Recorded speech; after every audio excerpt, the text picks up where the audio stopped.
दोस्तों नमस्कार, मैं डॉक्टर नवीन जोशी पत्रकार हूं नैनीताल से।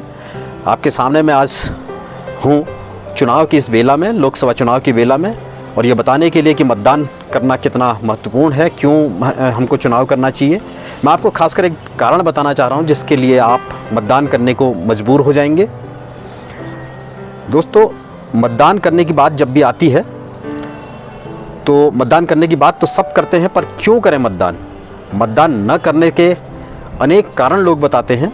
मतदान के दिन पैदल जाना पड़ता है मतदान केंद्र तक, लाइन में लगना पड़ता है, गर्मी होती है, बड़ी मुश्किल से एक दिन की छुट्टी मिलती है।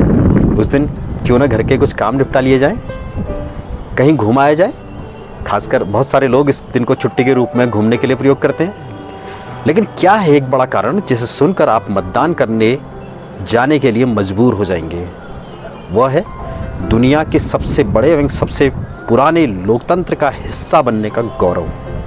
जी हाँ, आपको पता है महाभारत काल से भी पहले कौरवों पांडवों के पूर्वज चक्रवर्ती महाराज भरत, जिनके नाम पर हमारे देश का नाम भारतवर्ष पड़ा, उन्होंने अपने पुत्रों की जगह अपनी जनता में से, अपनी जनता की राय पर एक व्यक्ति को अपना उत्तराधिकारी बनाकर राजा बना दिया था। तो एक वोट देकर, मतदान का हिस्सा बनकर हम महाराज भरत के द्वारा हमारे प्यारे देश भारत में स्थापित लोकतंत्र की परंपरा का हिस्सा बनते हैं और पूरी दुनिया को लोकतंत्र का संदेश देते हैं। यह बड़ी बात है। अब ये ना कहिएगा यह तो ठीक, पर क्या पड़ता है, क्या फ़र्क पड़ता है हमारे एक वोट से? हम वोट ना भी दें तो कोई ना कोई तो जीतेगा ही। तो जान लें कि एक वोट से भी सरकार बन और गिर सकती है। आपके एक वोट देने से या न देने से भी आपका पसंदीदा उम्मीदवार चुनाव जीत या चुनाव हार सकता है। इसी गलतफहमी की वजह से इतिहास में ऐसा एक बार नहीं कई बार हुआ है। 16 अप्रैल 1996 को तत्कालीन प्रधानमंत्री अटल बिहारी वाजपेयी जी की सरकार केवल एक वोट से गिर गई थी। उनकी सरकार के पक्ष में 269 और विरोध में 270 वोट पड़ गए थे। यह इकलौता उदाहरण नहीं है। इसके अलावा भी राजस्थान में 2008 में मुख्यमंत्री पद के तब के दावेदार कांग्रेस नेता सीपी जोशी केवल एक वोट की वजह से मुख्यमंत्री नहीं बन पाए थे। उन्हें विधानसभा के चुनाव में 62,215 और उनके प्रतिद्वंदी कल्याण सिंह को 62,216 वोट मिले थे। एक वोट की वजह से हार गए थे। खास बात यह भी है कि उन्हें जीता हुआ मानकर उनकी अपनी माँ, अपनी पत्नी व ड्राइवर ने वोट नहीं डाला था। अगर वो वोट डालते तो वो मुख्यमंत्री बन सकते थे।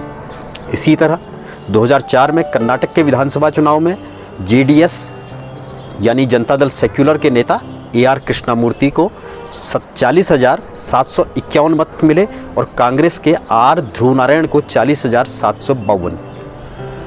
खास बात बताएं, उस चुनाव में छुट्टी न देने के कारण उनका ड्राइवर वोट नहीं डाल पाया था।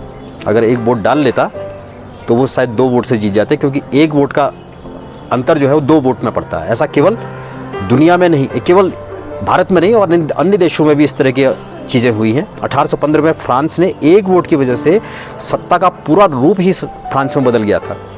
एक वोट की जीत से ही फ्रांस में राजशाही खत्म हुई और लोकतंत्र की शुरुआत हुई थी, वरना वहाँ के लोग शायद अब तक राजशाही ढो रहे होते।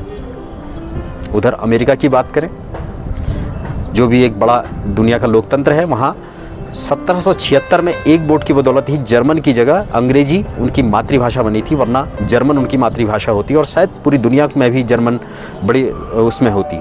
इसके अलावा 1876 में अमेरिका में जब 19वें राष्ट्रपति पद के लिए चुनाव हो रहे थे, उसमें रदरफोर्ड बी हाइस ने शुरुआती दौर में 2.5 लाख से हारने के बावजूद मुख्य चुनाव में 185 वोट हासिल किए थे और उनके प्रतिद्वंदी सैमुअल टिल्डेन को 184 वोट मिले थे। यानी शुरुआती दौर में वहाँ 2 चरण में चुनाव होते हैं, तो शुरुआती चरण में टिल्डेन से 2.5 लाख वोटों से हारने के बावजूद मुख्य चुनाव में 1 वोट अधिक मिलने की वजह से रदरफोर्ड वहाँ के राष्ट्रपति बन गए थे।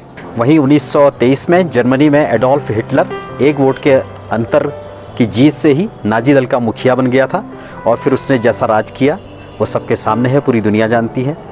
इसलिए अपने एक वोट का महत्व समझें और गौरव समझें और मतदान अवश्य करें। धन्यवाद।